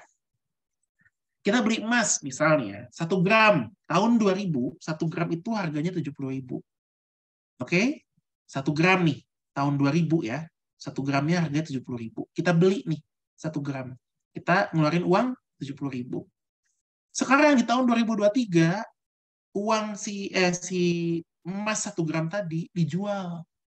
Dapat uang 1 juta. Coba aku tanya, untung enggak? Kalau sekilas pasti untung. Iyalah, dari 70.000 uangnya jadi 1 juta. Benar nggak? Untung kan? Untung. Ya, betul untung. Aku sepakat. Ini keuntungan. Tetapi di balik keuntungan itu ada yang namanya inflasi. Apa itu inflasi? Sebetulnya, atau bahasa lainnya yang kemarin sempat kita bahas ya, time value of money. Apa itu? Uang kita di tahun 70.000, ya, atau bahasa gampang gini deh. Nih, ya, ini aku pakai analogi yang sebelumnya ya. Anggap aja tahun ini ya. Kita pakai tahun ini. Misalnya, tahun 1990, punya uang 100.000. 100.000 itu bisa ngapain aja sih? Kita bisa beli bensin, bisa beli makanan, bisa beli minuman, bahkan bisa sampai beli baju. Ini tahun 1990. Tahun 2022, gue pernah, kebetulan motor gue tankinya gede, kaget, pas full tank 100.000, baru kali ini beli bensin motor 100.000 gitu. Kaget gitu, aduh gila, cuman dapat bensin doang 100.000, sekarang full tank gitu. Aku masih ngalamin zaman SMA itu ngisi bensin, motor aku dulu SMA Jupiter MX, aku ingat banget itu. 5.000 tuh penuh, nggak penuh sih, ya ya hampir 80% lah gitu, 5.000. Sekarang 100.000 gitu. Kok bisa gitu kan? Sedangkan tahun 1990 uang 100.000 kita bisa beli banyak, itulah inflasi. Jadi uang yang kita punya saat ini tuh tidak lebih banyak di masa depan. Artinya ada penurunan nilai. Kemarin juga sempat bahas ya, penurunan nilai ini ada yang namanya uang itu ada dua, ada yang nilai nominal dan nilai real, ya kan? Kalau nilai nominal ya ini angkanya 100.000, uang 100.000 selamanya akan 100.000, nggak akan tiba-tiba nih uang yang Pak Harto dan apa namanya Bung Hatta ini tiba-tiba nolnya hilang gitu, ya uangnya nolnya hilang katakanlah, jadi nolnya cuma sisa 3 gitu, nggak mungkin. Selamanya nolnya akan sebanyak ini. Tetapi yang menurun itu adalah nilai realnya. Artinya nilai real itu uang 100.000 saat ini tuh nggak lebih banyak di masa depan. Nah, balik lagi ke sini. Apa hubungannya dengan ini? Nih, uang 70.000 yang teman-teman punya di tahun 2000, itu bisa, katakanlah ya, itu bisa beli iPhone. Contoh ya, ini contoh aja, supaya gampang nalarnya. 70.000 itu tahun, jangan iPhone, jangan. Oppo lah, ya. Oppo atau Vivo gitu. Tahun 2000 ceritanya, uang 70.000 itu bisa beli Oppo atau Vivo. Kenapa? Ya emang harganya 70.000 di tahun 2000 ini. Tetapi setelah tahun 2023, harga Oppo sekarang berapa? 1 juta gitu. Apakah jadi uangnya lebih banyak? Enggak. Karena dapat uang dari uang 70.000 di tahun 2000 dapat satu Oppo, di tahun 2023 uang 1 juta juga dapat satu Oppo. Nah gitu kurang lebih. Jadi uang kita tuh sebetulnya emas itu punya fungsi melindungi harta. Dari apa? Dari inflasi. Gitu. Ada keuntungan? Ada sebetulnya, tapi tipis banget. Nggak sebanyak saham. Nggak sebanyak reksadana atau sukuk. Gitu. Tapi memang emas yang paling sedikit risikonya ketimbang saham. Kenapa? Emas itu serugi-ruginya, kayaknya malah nggak pernah rugi. Ada orang rugi emas mungkin ada yang sifatnya jangka pendek. Makanya emas itu jangan dijadikan investasi jangka pendek, jangan. Emas itu harus jangka panjang sih. Kalau jangka pendek malah bisa rugi, gitu. Mendingan jangka panjang. Kalau saham, nah, mau jangka pendek, jangka panjang, bebas. Kalau jangka pendek disebutnya trader sih, istilahnya gitu. Seperti itu. Nah, tuh Mas, lagi ya. Nah, terakhir cryptocurrency. Tapi ini tadi pada saat ngedit-ngedit, aduh kayaknya nggak akan sanggup deh kalau masuk ke cryptocurrency. Karena ini cukup advance juga bahasanya dan cukup jelimet gitu. Ada blockchain lah, ada fundamentalnya ada blockchain, apa itu blockchain. Wah, itu lumayan ini deh, lumayan rumit gitu, lumayan pusing gitu. Aku nggak rekomendasi sekarang sih. Tadi makanya juga mau lanjutin, mikir-mikir deh. Kayaknya cryptocurrency nantilah di kesempatan selanjutnya gitu. Nah, tapi saya punya opini nih, ya sebagai penutup. Menurut aku yang pangkal kaya itu bukan nabung, tapi sedekah. Ya ini balik ke prinsip ya. Jadi beberapa orang ada yang sudah mengalami ajaibnya sedekah, ya. Mau itu agama apa namanya? Saya rasa sedekah itu diajarkan di semua keyakinan sih. Kayak gitu. Dia kan sedekah itu berbagi gitu. Apalagi dalam Islam ya, sedekah itu tuh ya setahu aku ya, mungkin buat teman-teman yang muslim pasti pernah dengar bahwa ketika seseorang meninggal, kemudian Allah berikan kesempatan, dia berangan-angan ingin kembali ke dunia, itu pasti salah satunya dia ingin bersedekah. Seajaib itu tuh sedekah. Jadi sedekah menurut saya bisa jadi kaya. Tergantung keyakinan juga sih. Kalau sedekahnya, tapi jadi kaya ini, ya kita kalau ngomongin kaya, kalau ada konteksnya sedekah, kaya itu bukan cuma masalah duit doang juga gitu. Banyak faktor lain. Entah kita beruntung sehat, jadi sehat dan sebagainya. Karena kesehatan kalau dikonvert jadi uang juga lumayan nilainya. Gitu-gitulah. Ya. Ini mah sebagai penutup aja ya, sebagai opini yang lebih kuat. Kayaknya kalau mau kaya jangan nabung deh. Paling aman sedekah gitu. Atau yang kalau sedekah kemudian investasi. Tapi sekali lagi investasi teman-teman juga harus paham banget produk investasi apa yang teman-teman harus pengen beli gitu. Tadi cryptocurrency kenapa aku skip? Sekali lagi cryptocurrency itu sebenarnya risikonya terlalu gede. Kalau dibahas cuman tipis-tipis doang, aduh bahaya deh. Mendingan di waktu yang lain aja, di kesempatan lain gitu ya. Tapi pada dasarnya teman-teman semua tadi sudah paham ya definisi-definisinya, dan sekali lagi ini bukan ajakan investasi, itu hanya sebagai definisi, dan yang paling penting juga teman-teman semua kembali kalau mau melakukan investasi, libatkan juga tentunya keyakinan. Ada keyakinan yang sifatnya saya tidak mau riba, tidak mau bunga, ngambil investasi yang syariah gitu. Ada juga yang buat saya itu bukan prioritas ya, silakan itu kembali ke masing-masing gitu.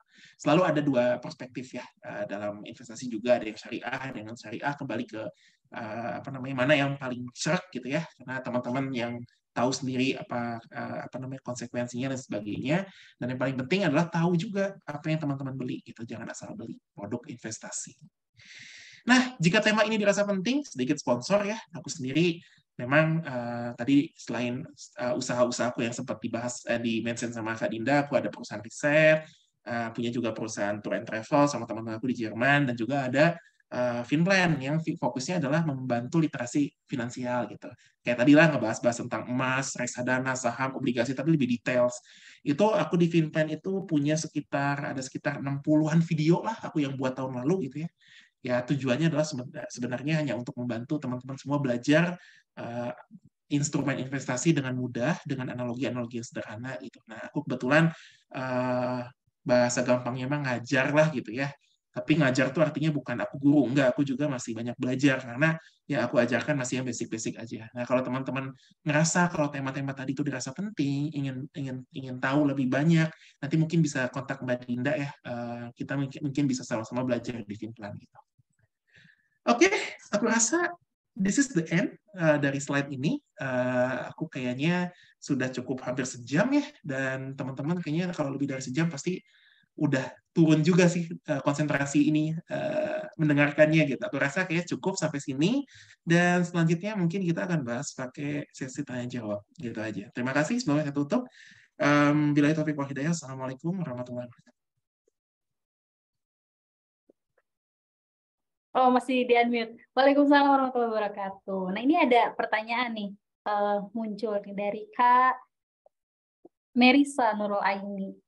Jadi, setelah tadi beberapa slide yang ditampilkan, untuk pemula mending terjun kemana? Saham, reksadana, atau emas? Oke, untuk pemula ya. Sebetulnya untuk pemula, saran saya jangan memilih dulu mau saham, reksadana, atau emas. Jangan. Buat pemula itu jangan milih dulu, tapi belajar dulu. Gitu. Okay. Karena yang mana yang bakal dipilih, yaitu setelah teman-teman paham.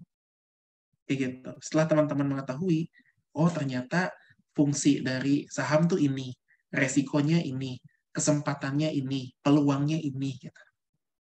Oh ternyata kalau seandainya reksadana itu ke peluangnya gini, resikonya gini. Gitu. Oh kalau emas ternyata gini gini. Gitu. Jadi saran saya keputusan memilih sebuah instrumen investasi bagusnya diawali dengan ilmu, dengan dengan pengetahuannya dulu terhadap produk tersebut. Gitu. Jangan, saran saya ya, walaupun orang tersebut berpengalaman ya, saran saya sih tetap ikuti kata hati sendiri aja gitu. Kalau mau memilih instrumen investasi, karena alih-alih kalau kata orang lain, nanti malah kalau terjadi apa-apa menyesalnya lebih pahit gitu.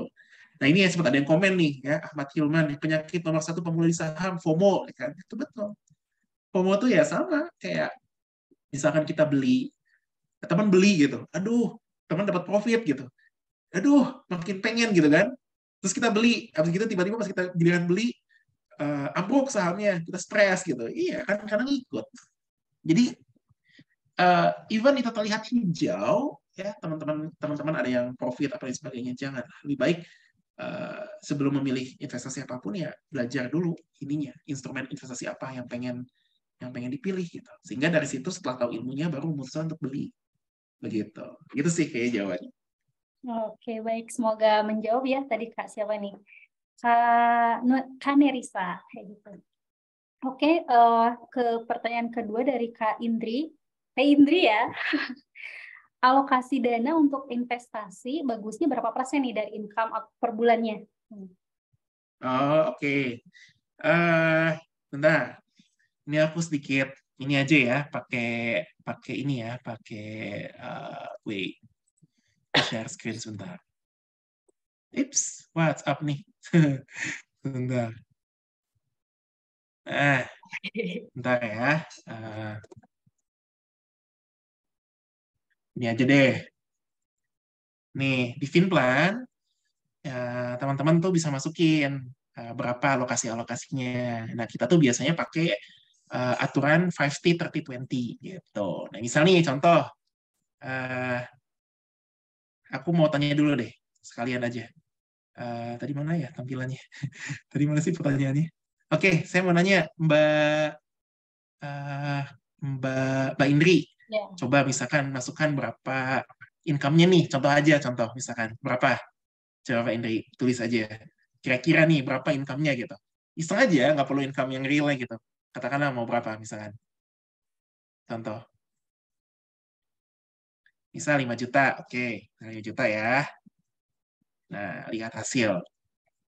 Ya, versi kita rekomendasiin kalau punya gaji 5 juta, kebutuhan pokoknya sebesar 2.500.000.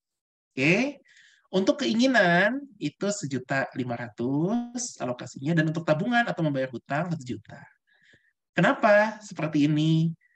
Rumus 50, 30, 20 itu di apa ya disebutnya tuh dipopulerkan oleh salah satu, aduh gimana ya caranya, ini aja deh, money. Nah, ini tuh aduh mana ya ininya, hmm, sebentar, ini tuh setahu aku, ini juga nggak bisa dipencet lagi. Ini gimana ya, gini aja deh, sorry, eh sebentar, maaf. Oke. Eh, Gini deh, simpelnya gini aja. Eh, Rules 50-30-20 itu dipopulerkan oleh salah satu orang lah ya di Amerika katakanlah, dan dia sudah melakukan penelitian, dan salah satu yang paling, bukan yang paling ya, salah satu yang direkomendasikan adalah hitungan seperti ini, 50-30-20 dengan alokasi 50 itu untuk kebutuhan pokok. Apa itu kebutuhan pokok? Kebutuhan pokok yang sifatnya kalau teman-teman nggak beli ini, hidup teman-teman terganggu. Contoh, nggak beli beras, nggak beli kuota internet, itu bisa terganggu loh zaman sekarang, ya kan? Pokoknya berhubungan dengan kebutuhan primer, ya. Selama teman-teman itu nggak beli, itu terganggu. Nah ini 50% alokasinya, 2.500.000 itu harus disisihkan dan tidak boleh diganggu-gugat untuk kebutuhan pokok.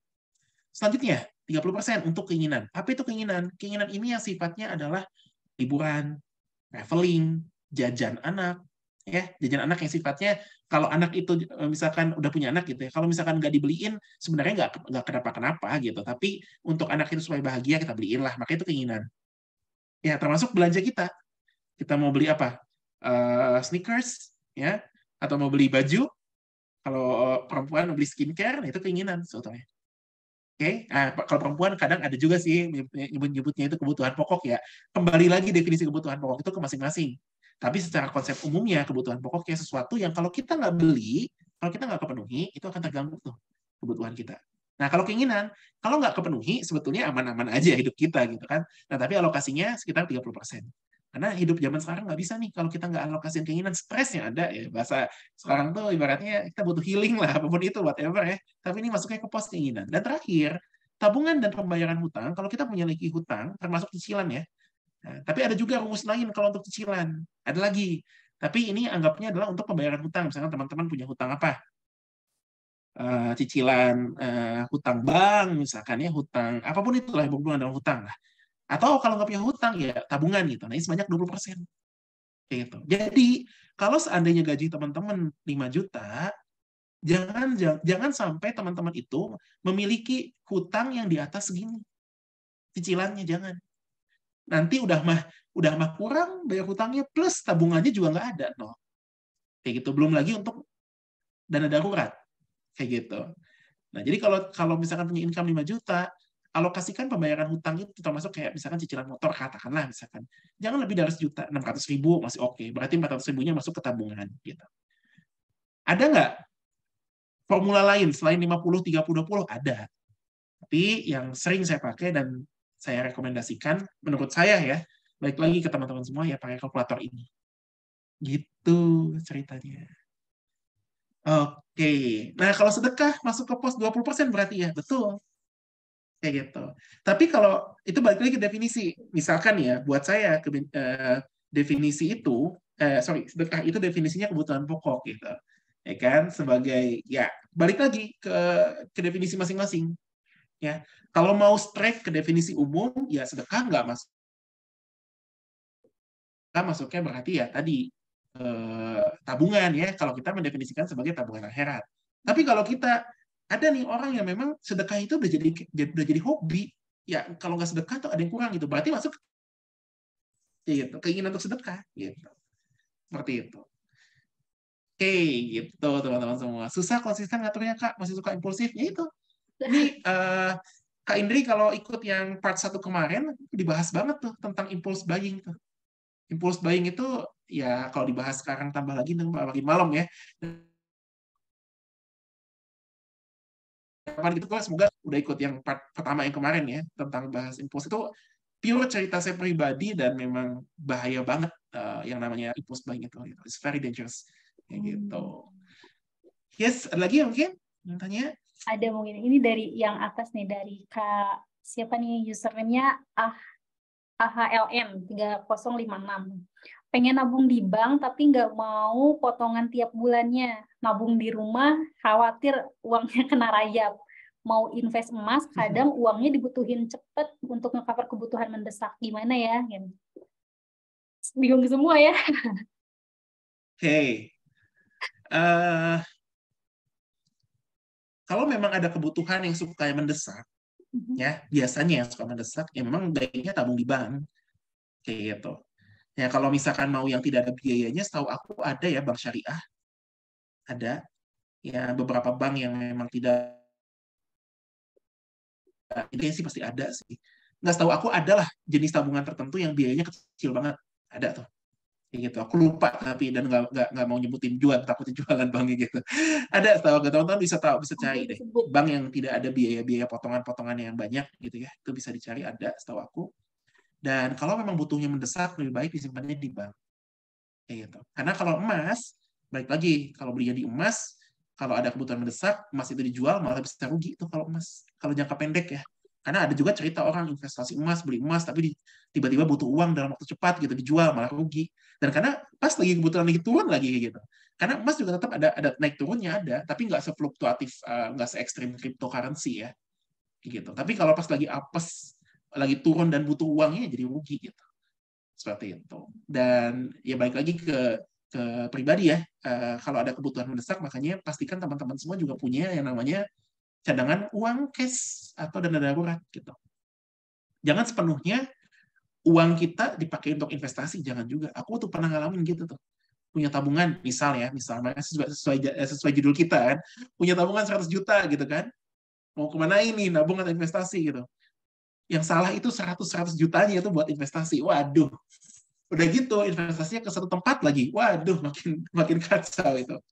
Karena yang bagus itu adalah 100 jutanya dibagi dulu nih. Dana darurat, misalkan. Ya, dana darurat 50%, misal. 50% dana darurat. Dana darurat untuk apa? Ya, semua yang berhubungan dengan dana darurat. Gitu. Terus sisanya 50 jutanya baru diinvestasiin. Nah, investasiinnya juga jangan di satu perusahaan yang sama. Kalau kata orang, aku lupa ya, quotes ini dari siapa, tapi intinya gini, don't put egg in one basket. Gitu. Jangan taruh telur di satu keranjang yang sama. Jadi kalau satu keranjang itu jatuh, ya nggak semua telurnya jadi rusak. Gitu. Kalau bisa, kalau punya 100 telur, taruh 100 telur itu, masing-masing satu keranjangnya 10 aja. Jadi nanti ada 10 keranjang. Kali-kali keranjang satunya jatuh, masih ada 9 keranjang, masih aman telurnya. Tapi kalau kita taruh semua 100-100 di satu keranjangnya jatuh, 100 telurnya juga rusak semua. Nah, jadi kalau investasi juga jangan, kalau punya uangnya banyak, amin ya, segera-segera banyak gitu ya, Jangan disimpan di satu uang, jangan disimpan di satu tempat yang sama. Gitu, Kak Dinda. Oke, semoga menjawab ya pertanyaannya. Ada yang mau bertanya langsung mungkin open cam, tinggal raise hand aja, nanti kita bantu buat di-unmute. Ini ada lagi nih yang nanya tentang rekomendasi investasi nggak Kak buat pemula. Kayaknya nggak Nyambung sama yang tadi, sama yang awal. Saya sayangnya nggak berani ngasih rekomendasi apa-apa. Yang saya rekomendasikan, belajar instrumen investasi tersebut. Pelajari semua. Nanti setelah pelajari semua, baru tahu, baru memilih karena pilihan sendiri gitu. Malah saya terus terang aja, walaupun saya bukan mengajar, sharing yang kayak gini. Kalau ditanya, coba Dinda nanya, Hari udah invest apa? Hari udah invest apa? Aku cuma baru naruh uang di emas. Oke. Gitu. Kenapa? Ya punya alasan tersendiri. Mau nggak ke saham? Mau, tapi nanti ada waktunya. Kapan? Gitu. Mau nggak ke sukuk? Mau, tapi nanti ada waktunya gitu. Kalau sekarang baru emas. Aku ya, ini ngomongin aku. Nah, jadi aku apakah pernah tanya ke orang lain, kasih gue rekomend dong mau beli saham apa? Nggak pernah ngelakuin itu. Karena rekomendasi terbaik itu datang dari diri sendiri. Setelah ada itu. Gitu. Karena yang bahaya di kita ini, Kak, rekomendasinya apa dong gitu. Tapi dianya nggak ingin belajar gitu investasi itu. Nanti giliran ruginya lain yang ngasih rekomendasi, wah itu bahaya tuh. Kayak gitu. Dan banyak yang terjadi di kita kayak gitu. Makanya banyak yang kejebak investasi bodong. Begitu. Pengadilan itu uangnya nggak balik gitu. Makanya. Nah, ini ada lagi nih, Mas Hendri. Yeah. Kalau investasi ke perusahaan sendiri yang perlu dirintis, gimana menurut Kak Hari? Investasi ke perusahaan sendiri. Wah, ya itu sebenarnya investasi yang paling direkomendasikan ya menurut aku. Kenapa? Ya itu kan perusahaan kita sendiri. Gitu. Balik lagi berarti seperti kita ya mengelola uang itu sendiri gitu. Jadi nggak ada yang salah dengan investasi ke perusahaan sendiri yang baru dirintis.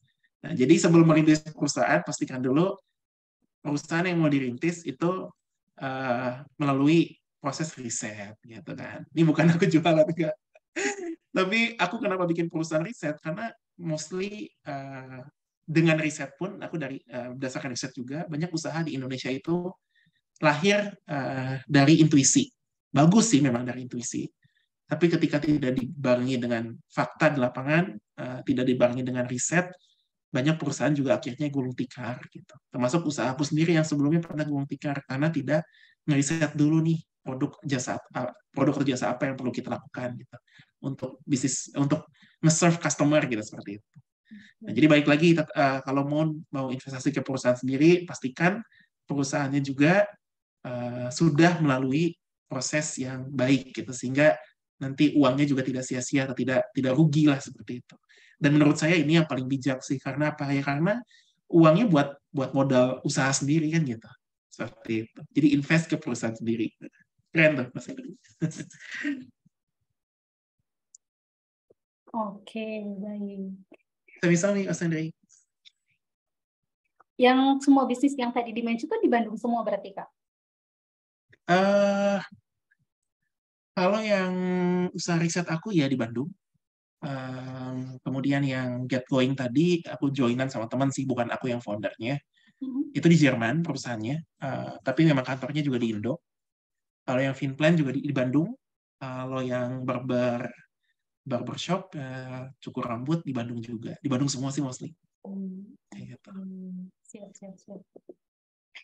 Kalau misalkan nih si kondisi keuangannya tuh memang belum baik-baik aja, berarti itu perlu diperbaiki dulu baru next step-nya ke investasi gitu ya? Atau balik lagi harus ke nabung dulu? Atau ganti habit dulu kayak pertemuan pertama itu?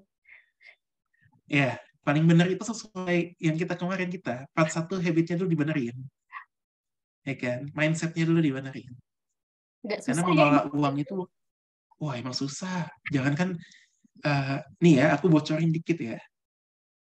Minggu lalu aku sempat hampir mau beli sepatu Converse. Hampir mau beli. Even aku kemarin ngisi aja masih kejebak loh. Oke. Iya, tiba-tiba dapat email.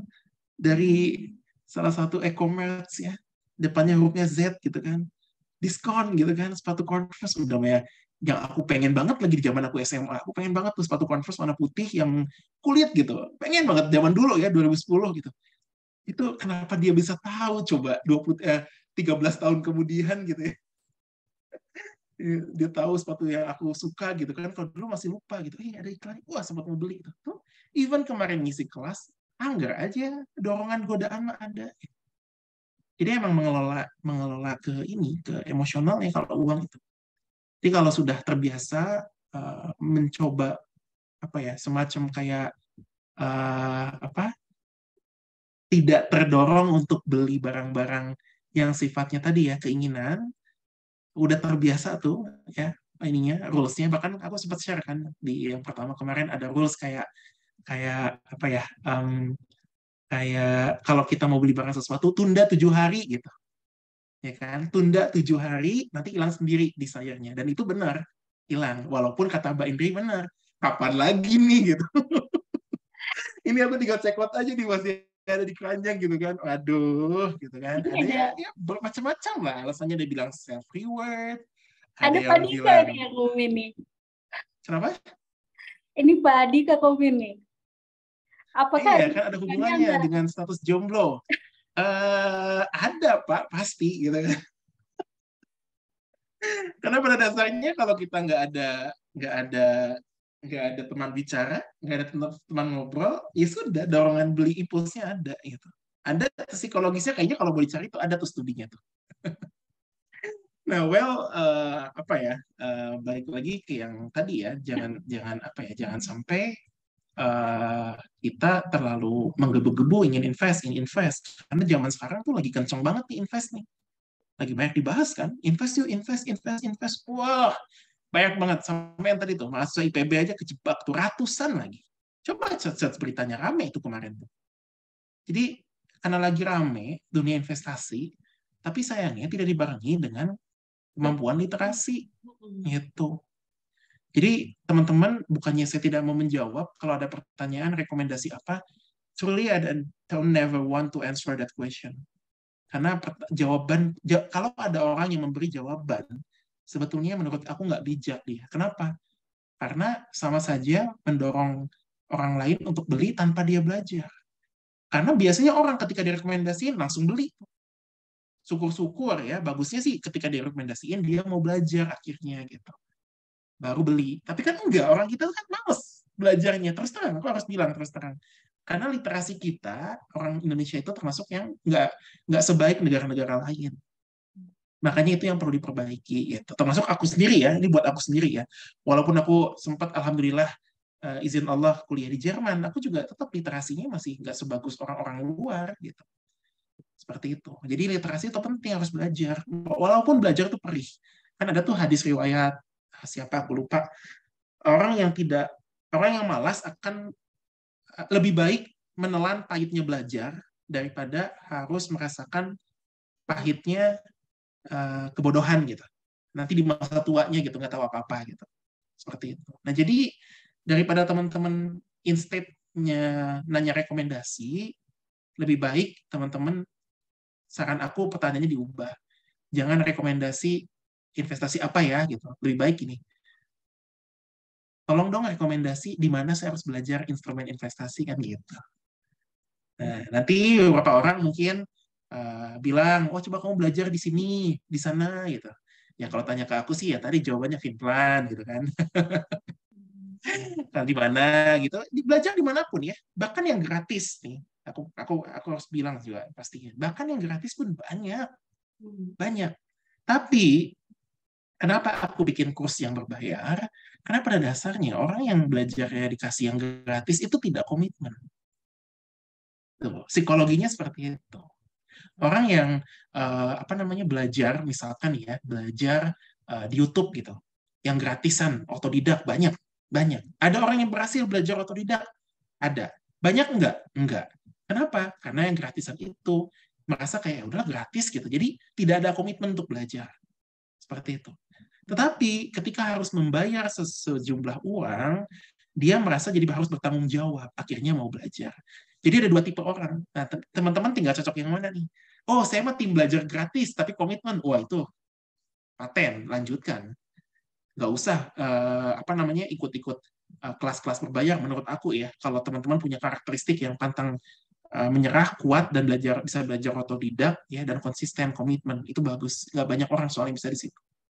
Tapi kalau dirasa teman-teman, aduh, ini gue belajar gitu kan, tapi kayak kadang-kadang males gitu. Aduh, kadang-kadang di YouTube 1 jam, setengah jam udah ngantuk, udah malas gitu. Nah, berarti teman-teman butuh dorongan nih, butuh kayak semacam komitmen. Komitmennya apa? Coba deh beli yang berbayar. Biasanya itu ada dorongan untuk jadinya komitmen. Kayak gitu. Nah, contoh aja nih, Mas, cerita ya. Ini bukan promosi, bukan. Aku itu di Finplan, untuk orang belajar literasi keuangan, nih, ada sekitar 66 video itu. Aku nerapin mahal kok, 500.000 gitu. Tapi untuk setahun gitu. Ya, sempat sama teman-teman, oh ini kemahalan apa segala macam. Ya aku sih simpel bilang, nggak apa-apa biar mereka komitmen gitu. Nah, walaupun nanti kalau ada acara-acara begini nih ya, collab kayak gini ya sama sejuta pengusaha atau sama apapun, ya nggak akan 500 juga, misalkan diskon 400.000 gitu kan. Kalau ada yang mau, misalkan, deh jadi 100.000 aja gitu, janji komitmen ya. Bisa bilang lah Mbak Dinda, nanti bisa diobrolkan lah. Mau banget. Gitu. Ya, khusus buat teman-teman yang di sini gitu. Bukan promosi ya, ini bukan promosi, ini for real ya. Artinya apa? Artinya memang ada dua tipe orang. Nah, teman-teman yang harus paham tuh, teman-teman tipikal yang mana ya? Tipikal yang komitmen belajar gratisan, lanjutkan. Ya, lanjutkan. Itu aku sarankan banget. Karena di dunia, di era sekarang, itu yang gratisan tuh banyak banget. Tinggal kita mau komitmen atau enggaknya aja untuk belajar. Gitu. Tapi yang masalahnya itu komitmen yang berat. Makanya akal-akalannya untuk menghadapi supaya berkomitmen ya dengan mengikuti yang berbayar. Banyak kok yang sukses yang akhirnya tuntas belajarnya karena ada dorongan berbayar itu. Seperti itu. Memang di Finplan agak mahal sih, 500.000 setahun gitu ya, akses sekitar 66 video gitu. Tapi ya kalau memang dirasa butuh potongan harga jadi 100.000 doang ya atau berapa, ya nanti Bandinda atur aja lah, mungkin bisa kasih tahu ke teman-teman yang di sini gitu ya, kalau ada yang berminat ya nanti kita bisa atur lah itu. Nah kan, kapan Itu Mas? mungkin Diskonnya gede banget. Boleh deh nanya dulu sebelum kita memutuskan buat ini. Nanti teknisnya gimana tuh Kak? Kan course ya. Isinya tuh apa aja, terus setelahnya itu gimana? Dapat apa aja nih kira-kira? ini benar nih, nggak apa-apa nih. Juga. Benar, nggak apa-apa. Benar banget. Boleh, boleh. Ya udah. Ini ya, disclaimer ya, this is not a part of art selling no.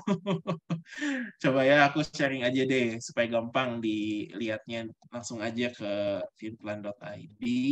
Kemudian di sini ini saham tuh ada sekitar berapa video nih, saham tuh 1 2 ada 8 lah. Ada analisa teknikal, fundamental, analisa perusahaan, mengenai perusahaan, istilah dalam saham, sebelum beli saham, cara kerja gitu. Nah, ada obligasi dan sukuk, ya, kemudian ada emas. Ini kelihatan kan, Dinda? Kelihatan. Oke, ada reksadana, gitu. Ada beberapa modul. Ada manajemen income. Nah, ini kemarin nih yang part 1 kita bahas nih. Iya, benar. Ya, sebagiannya ya, aku juga ngambil dari sini tema-temanya. Manajemen income, ada perencanaan keuangan, gitu. Kemudian ada tujuan finansial, gitu. Kemudian ada cryptocurrency, nah ini yang tadi nih, yang bahasanya agak menjelimet gitu ya, dan sampai ada keuangan dan ekonomi gitu, ekonomi dunia. Seperti itu. Ini kayak bahas tentang apa nih? Inflasi, siklus ekonomi, dampak inflasi, contoh kasus inflasi, yang gitu-gitu. Ini lebih detail-detailnya lah. Nah ini kan nggak mungkin dalam webinar sejam lagi ini, nggak mungkin. Kayak gitu. Makanya tapi tetap aku sih komitmen ngasih yang free-free juga nggak ada masalah ya, karena aku senang juga berbagi gitu. Tapi buat teman-teman yang pengen lebih lebih fleksibel belajarnya, enggak, silakan. Ini ada yang per minggu, per 3 bulan, per tahun. Tapi kalau ini dirasa mahal, 500.000, selama teman-teman janji mau komitmen, chat aja Mbak Dinda deh. Kayaknya aku bisa kasih ini jadi 100.000 doang deh. Tapi buat teman-teman yang ikut di sini aja ya, atau yang juga followersnya sejuta pengusaha deh, nanti bisa diatur lah. Gitu. Aku ya, tapi balikin dulu, ada nggak yang memang merasa butuh. Ya sayang nanti aku bikin jadi 100.000 gitu, aku tetap aja segini buat memang mereka-mereka yang komitmen. Tapi buat teman-teman yang sekarang udah dapat sedikit materinya dan pengen janji pengen komitmen, kasih tahu aja nanti ada harga yang mungkin contohnya ya, kayaknya aku kepikiran bisa sih jadi 100.000 gitu, dipotong 400.000 gitu. Udah, kejualan aku paling nggak bisa nih jualan-jualan gitu, kayak aduh udah deh.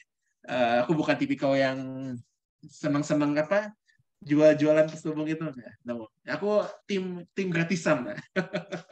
Aku juga senang gitu ngasih gratis, tapi sekali lagi kalau memang dirasa menurut teman-teman perlu, ya aku memang nggak akan bisa menjelaskan semuanya detail. Tapi di situ ada sekitar 65 video, itu teman-teman semua bisa belajar, dan rata-rata videonya juga aku buat pendek-pendek sih, 3 menit, 3 sampai 10 menit lah per videonya itu gitu. Dan aku suka pakai analogi yang sederhana gitu, kayak tadi ya, manajer investasi seperti udah yang di rumah makan Padang gitu. Jadi diharapkan teman-teman bisa lebih mengerti dengan mudah lah gitu.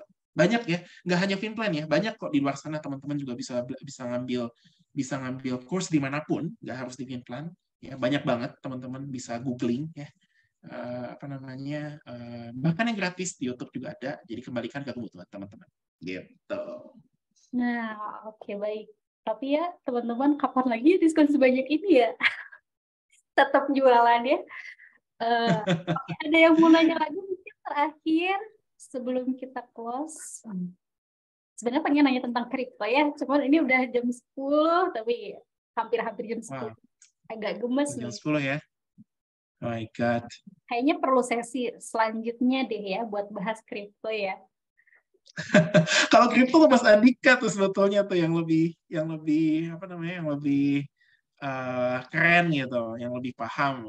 Kalau ya kalau saya mah dasar-dasarnya aja lah gitu. Kalau Mas Andika nih yang udah advance kayaknya nih. Oke, oke, kayaknya ini nggak ada yang nanya lagi. Mungkin ada closing statement dari Kak Hari buat sharing malam ini. Oke, sebentar. Aku sambil lihat ini closing statement-nya. Gini ya. Jangan. Kalau closing statement-nya, setiap sesuatu hal Allah pasti titipkan ke kita itu ada sebab dan akibat gitu. Termasuk rezeki ya. Ketika Allah memberikan rezeki kepada kita, itu kan pasti kita akan ada pertanggungjawaban, ya kan? Ya, kita kemanakan uangnya. Ini digabungkan aja dengan yang kemarin ya. Kalau kita impulse buying, beli Converse, padahal sepatu lain masih bisa dipakai, ya jadi tanya tuh, aduh ini jangan sampai gue beli dan nanti besok bahaya. Yang at least gue jadi pengingat buat diri gue sendiri. Artinya apa? Artinya apapun yang kita belanjakan itu bisa menjadi, kita harus tanggung jawab dengan apa yang kita belanjakan. Allah akan menanyakan kita kemana rezeki yang kita belanjakan gitu. Sama dalam konteks ini, kita ketika punya uang itu kita memiliki tanggung jawab mau kita investasikan atau kita tabung kayak gitu. Dan tanggung jawab itu harusnya dipikul oleh kita sendiri. Dengan cara apa? Dengan cara belajar. Kayak gitu. Kalau dalam agama kan ikra. Ya, kita ya sesuatu harus baca, nih, belajar. Salah satu dari awal mulai belajar kan membaca ya. Dibaca gitu kan. Seperti itu. Jadi kalau ngomongin nabung atau investasi, teman-teman harus mau dan harus kuat komitmen untuk belajar. Kecuali memilih adalah saya tim nabung aja karena saya tidak ingin aneh-aneh gitu ya, dan merasa cukup ya dengan yang sekarang punya gitu, ya sudah nggak apa-apa, itu nabung itu lebih bijak, jauh lebih bijak daripada udah mah nggak mau belajarnya tapi pengen investnya, pengen pengen profitnya, pengen returnnya, aduh jangan deh, karena nanti ujungnya pasti berat gitu. Jadi closing statementnya dari pengantar tadi adalah teman-teman harus mau, kalau berbicara investasi harus mau belajar. Dan ganti pertanyaannya, instead nanya, Kak, rekomendasi investasi apa yang bagus? Nah, ganti pertanyaannya ya dengan pertanyaan, Kak, rekomendasi untuk belajar investasi di mana ya? Nah, itu. Nanti setelah tahu belajar di mana, kemudian kuat komitmen belajar, baru teman-teman akan tahu sendiri instrumen investasi apa yang cocok buat teman-teman sendiri. Karena saya sendiri, walaupun saya belajar, saya baru punya emas. Apakah punya saham? Insya Allah, tapi belum sekarang.